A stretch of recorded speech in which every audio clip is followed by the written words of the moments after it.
aqui, vamos voltar aqui à entrevista. Estamos com a presença do Miguel Scarcello, que é secretário executivo da ONG SOS Amazônia. Boa tarde, Miguel. Deu um atrasinho aí. Ô, Maurício, boa tarde aos nossos ouvintes.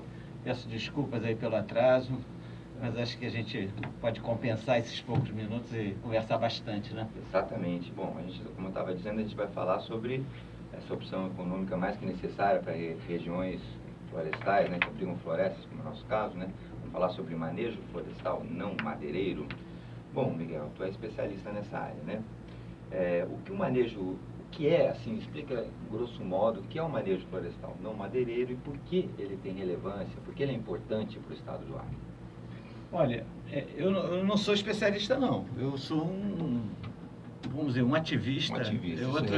Isso dá experiência. Eu tenho uma vivência bastante grande, porque essa proposta de manejo florestal, e que surgiu inicialmente até como não madeireiro, surgiu como de uso múltiplo, é uma proposta de fato muito avançada, né? E eu conheci aqui no estado isso em 88, quando a FUNTAC tinha sido instalada, né?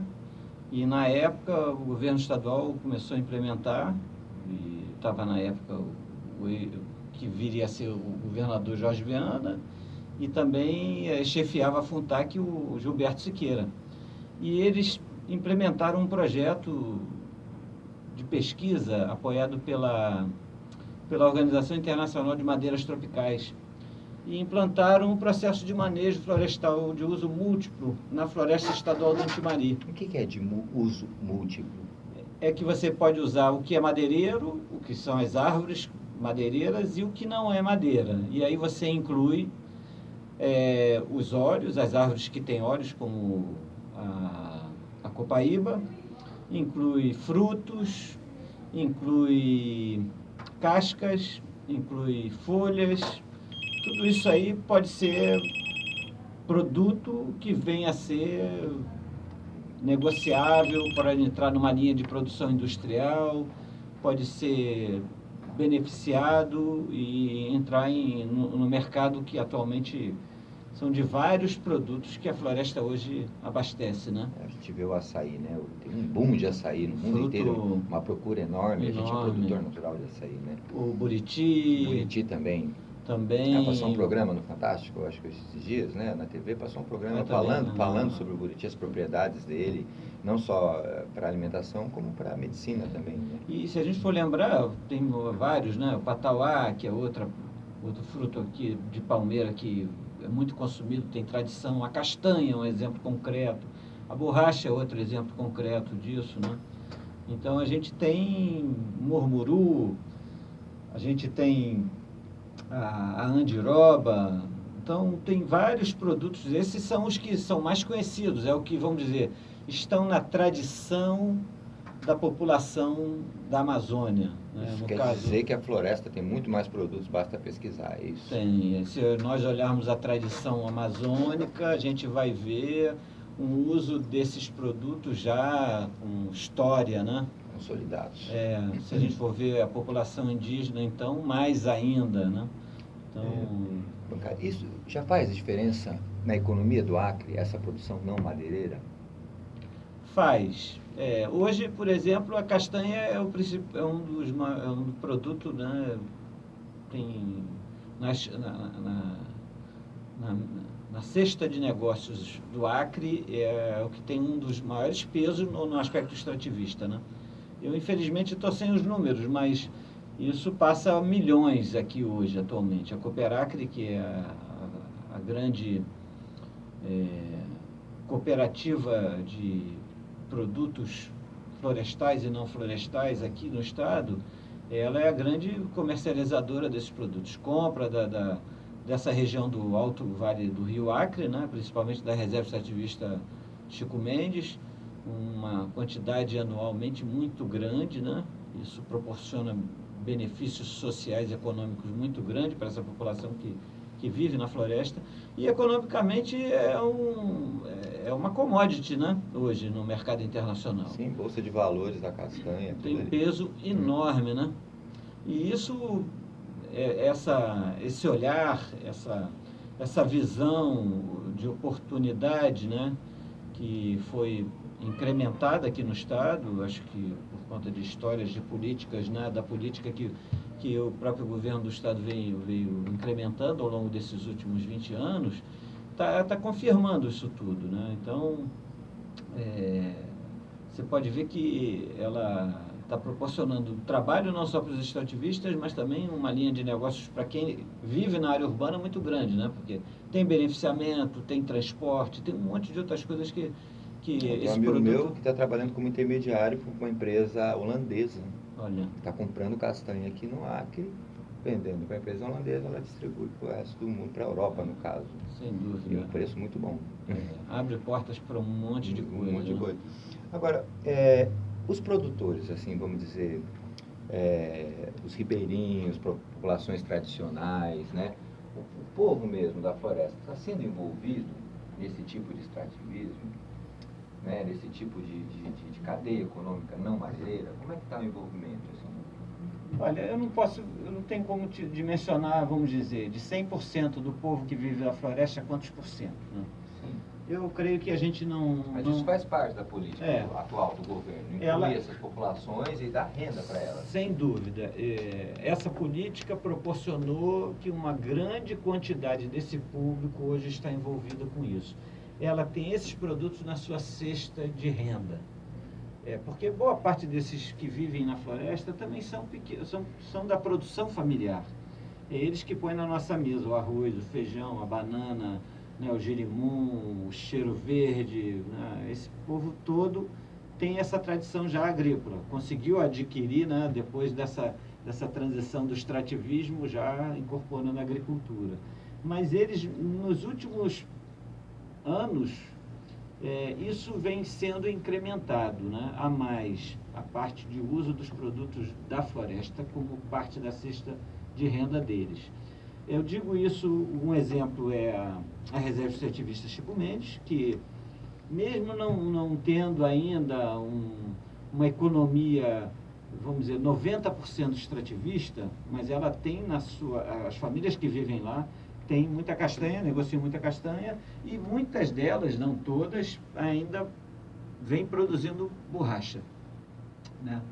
A gente tem informação de que algumas estão também produzindo algum tipo de óleo tirado de árvores da floresta, principalmente para os vizinhos, para os nossos patrícios, ou bolivianos, principalmente bolivianos, no caso do Vale do Acre.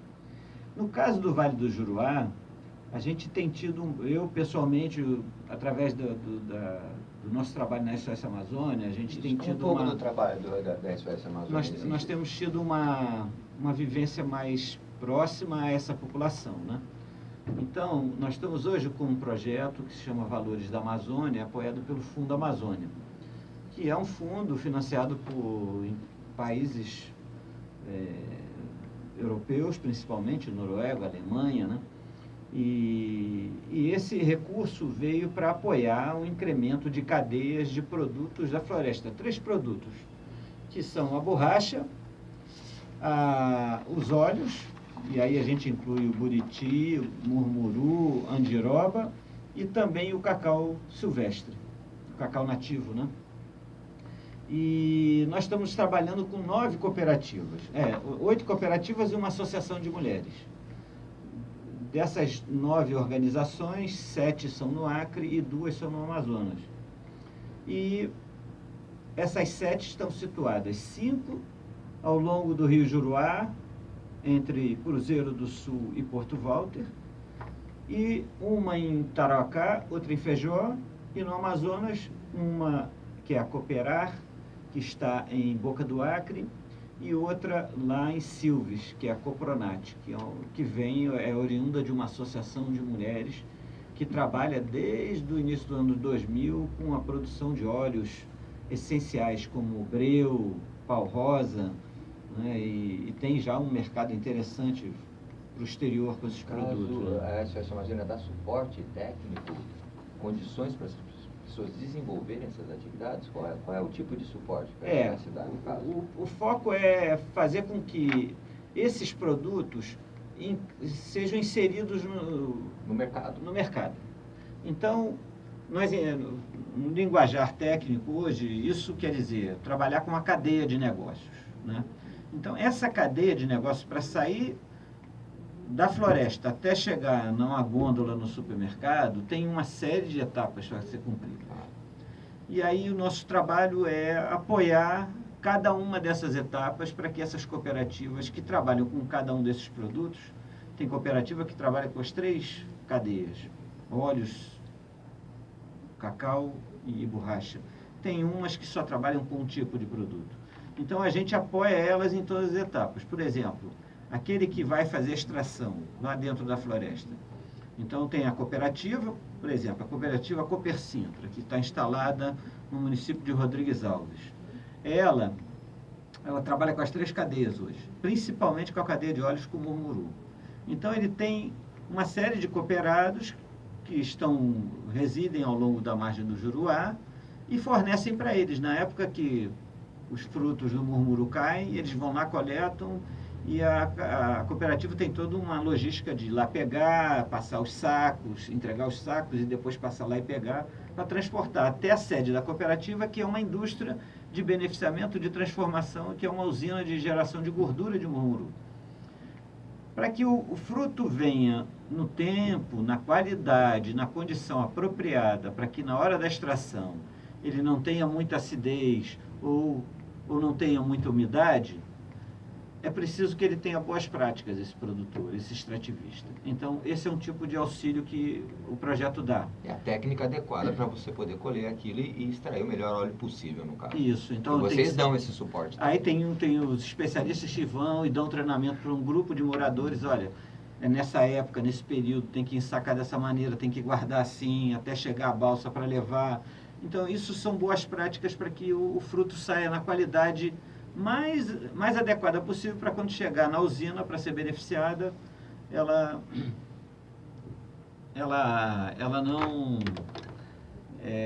não traga, tem algum problema nesse beneficiamento, né? Outra etapa... O açaí também é uma coisa que se não tiver isso, você pode matar uma pessoa. Perfeito, é perecível. Pode entrar barbeiro ali e com certeza, E no caso aí, o açaí como alimento exige mais ainda boas práticas e um padrão de tratamento, de higiene super elevado, né, para que isso possa chegar nesse consumo, né, direto. Assim, eu sei que você está detalhando bem, né? Mas o que eu queria saber mesmo, assim, dentro desse inteirinho, é o interesse assim, das pessoas que estão nos ouvindo agora. Né? Se eu sou um produtor, se eu tenho uma área de terra, eu sou um pequeno agricultor e eu tenho muito açaí na minha terra, eu posso procurar a CEAPROF para me ajudar a dar suporte, mas eu posso procurar a SOS Amazônia em conjunto para me dar suporte para minha produção de açaí, por exemplo? Né? Como é que vocês estão abertos para as pessoas, para trabalhos em comunidades? Olha, a gente tem interesse direto de fortalecer essa produção. Então, a gente quer muito fazer essa relação com as comunidades. Nós não somos um órgão de governo, né? Nós somos uma ONG. Mas são parceiros, né? Somos. Então, o que a gente pode fazer de imediato num contato desse é conhecer a realidade, ver a situação, ver o que podemos de imediato na conversa orientar, mas qualquer tipo de iniciativa ou investimento mais longo e que exige mais tempo de técnicos ou algum tipo de equipamento em que a gente tem que ficar com uma dedicação quase que exclusiva, a gente vai ter que preparar uma proposta de trabalho, um planejamento para poder ter condições de dar aquela orientação da maneira mais adequada para ele. E caso a gente não tenha isso de imediato, a gente vai facilitar para que ele acesse o poder público. Acesse o governo. Perfeito. Então, vocês podem trabalhar como intermediários, inclusive, nessa relação do produtor com o governo. Isso. Porque às vezes o cara não tem ideia do que papéis, do que ele deve levantar, o que ele deve apresentar para o governo, na verdade. Por exemplo, esses produtores lá no Juruá que a gente tem trabalhado, que é na Copercintra, lá em Rodrigues Alves, tem a Muralha, que é a Associação de Mulheres que está estruturando uma fábrica de sabonetes agora para trabalhar com a gordura, vão produzir sabonetes. Muito bom. E tem a Coapex, que é de Porto Walter, tem a Puxuan, que é uma cooperativa indígena, dos indígenas dos Araras do Igarapé, Humaitá, e tem também a Coop Frutos em Manso Lima. Todas essas, por exemplo, a maior parte dessas associações ou cooperativas dessas cooperativas têm produtores familiares. Então, a gente também os orientou, alguns deles, a produzirem alimentos para entrarem no programa das políticas públicas de abastecimento institucional. Eles vendem alimentos para a prefeitura, para as escolas. Isso é um programa de governo super importante. Então, dentro desse nosso trabalho de olhar a produção florestal, a gente, em determinado momento, também incorpora uma orientação para que o produtor também tenha essas oportunidades de negócio. Tá? Então, o nosso foco lá no Juruá, apesar de ser muito florestal, muito nesse sentido, a gente acabou tendo que aprender isso e para ajudá-los mais ainda. Porque essa produção florestal, como eu estava voltando aí falando da cadeia, né? Além de pensar nas boas práticas, a gente está pensando também em encontrar mercado para essa cooperativa. Tem que ter para quem vender, né? Isso. Então, nós, por exemplo, esse ano, foram 3 representantes dessas cooperativas fazer parte de uma feira na Alemanha, e onde é uma das feiras mais importantes de produtos orgânicos que tem, e levaram exemplares dos produtos que eles geram, né, para oferecer para o público europeu, para os comerciantes e para as indústrias europeias. Isso foi um maior sucesso. Eles têm até hoje recebido demanda para mandar produtos daqui, mais do que tonelada. Era um cliente na Europa, pô. Aqui mesmo no país, por exemplo, a gente, nessas conexões com as cooperativas, nós temos cooperativas que têm expertise em algumas coisas. Como eu falei no início, a Copronat, né, lá em Silves, já produz óleos essenciais como breu e pau rosa há muito tempo. Eles, então, já têm uma experiência com o mercado. Uma outra, e isso já auxiliou a nossa conversa com as outras cooperativas. Quando eles se encontram, eles fazem todo esse intercâmbio, essa troca de conhecimento, né? A mesma coisa é com a Cooperar de Boca do Acre. Eles têm uma expertise com a produção do cacau silvestre. Desde 2006, a Agência de Negócios da Alemanha, GIZ, junto com o governo brasileiro, fortaleceu essa produção, incrementou, né?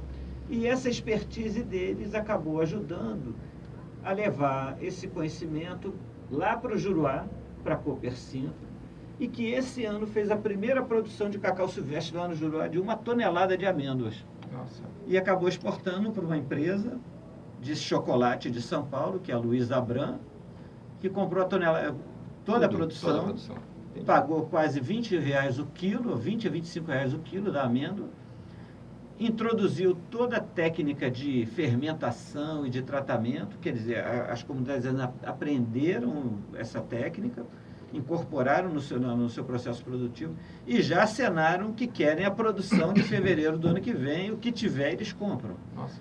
Então, é muito interessante que a nossa vivência com essas cooperativas, com esses produtores, né, esse projeto proporcionou várias ações, né, porque a cadeia é muito ampla, né, são vários elos, e aí eu creio que isso tem dado um resultado muito positivo, tem aberto muito mercado, muita oportunidade, e a gente percebe com isso que aproximadamente, no nosso cálculo, são quase 1.500 famílias envolvidas diretamente com a produção de não madeireiros hoje, nesse universo que nós estamos trabalhando, com o projeto Valores da Amazônia. Entendeu? Então, quer dizer, da nossa parte, eu calculo que as oportunidades para essas famílias surgiram, são muito boas, né? São muito promissoras mesmo. E para o Estado todo, se a gente for ver a riqueza que o Estado tem, são enormes. Bom. A gente está num momento muito oportuno, desculpa a minha... e isso é culpa do meu atraso, né? Que é falar o seguinte: nós temos que desmistificar a visão tradicional que se tem da economia extrativista. Ela não é o atraso, ela é uma das maiores oportunidades para a sustentabilidade da floresta amazônica, para a manutenção dessa cobertura florestal, dessa tradição. E isso não quer dizer que se impede de fazer as outras atividades produtivas que se tem aqui. Perfeito. Gado, agricultura, tudo isso é importante, mas tem lá seus limites. E a gente hoje sabe que nós temos um limite. Nossa floresta não pode ser desmatada além de 25%. Isso são estudos científicos que são comprovados que, a partir desse limite destruído, há início uma reversão climática gravíssima e que não tem mais volta. Vira cerrado. Né? Isso vai virar cerrado, isso não estoura para boi dormir, isso é verdadeiro. Então, o extrativismo hoje aparece como uma grande oportunidade econômica, de sustentabilidade financeira e também de manutenção da floresta. É uma combinação de atividades na cesta de negócios que os estados hoje aqui amazônicos têm. É uma grande oportunidade e que não é só para o mercado brasileiro, é para o mundo inteiro. Tem muita gente no planeta inteiro querendo consumir o que se produz na Amazônia, né? O que se produz é a nossa floresta. Enquanto ela estiver de pé, vai continuar produzindo. Se entrar nesse estado irreversível, para virar cerrado, acho que todos esses produtos a gente perde, porque é outro clima, é outra floresta, já acabou. E Maurício, né? sem falar no conhecimento químico, biológico que tem para a humanidade na busca da solução de doenças, na identificação de princípios ativos para a produção de remédios e outros tipos de produtos químicos super importantes. Né? Perfeito. Miguel, infelizmente nosso tempo estourou. Eu gostaria apenas se você pudesse deixar o endereço, os contatos da SOS Amazônia. Muito esclarecedora essa entrevista, né? Foi curtinha, foi rápida, mas foi muito esclarecedora. Eu já te convido para a gente terminar essa entrevista. Pode ser semana que vem ou outra semana, se você tiver disponibilidade. Porque é um assunto que vale a pena a gente explorar mais. Com certeza. Eu agradeço muito, peço desculpa a você, desculpa aos ouvintes. Mas na próxima, com certeza, eu vou chegar aqui no horário. Nós estamos estabelecidos aqui em Rio Branco, na Rua Pará, número 61, ali próximo àquela delegacia, na Cadeia Velha, é uma rua paralela à Rua da Delegacia. Nós funcionamos de 8 até as 6 horas da tarde, todo dia. Nosso telefone é o 3223-1036. E temos um escritório também em Cruzeiro do Sul, que fica lá no nosso endereço. Eu acho que eu não tenho ele aqui anotado, vou ficar devendo. Nosso telefone também. Mas se quiserem, nós temos no nosso site, né?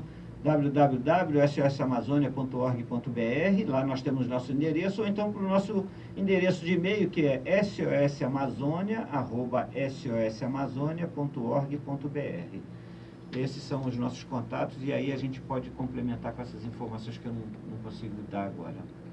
Agradeço muito a oportunidade e peço desculpas aí pela falha. Sem problema, Miguel. Compensou muito pelas informações que você colocou. Muito bem, nós que agradecemos. Planeta Acre é o Momento Verde no seu rádio, chega ao seu final. Fique ligado no Planeta Acre todas as sextas-feiras, às 13h30 às 14 horas. Espero que tenham gostado, pois o programa é feito com muito carinho para todos vocês. Aguardamos seu telefonema e sugestões. Apresentação Maurício Galvão, produção musical William de Arruda, divulgação em mídia e fotografia Cristina Lacerda, sonoplastia muito boa da Toinha Oliveira, jornalista responsável MJ, direção executiva de programação e produção MJ. Este programa é uma realização da Fundação Aldeia de Comunicação. Boa tarde e até a próxima sexta-feira.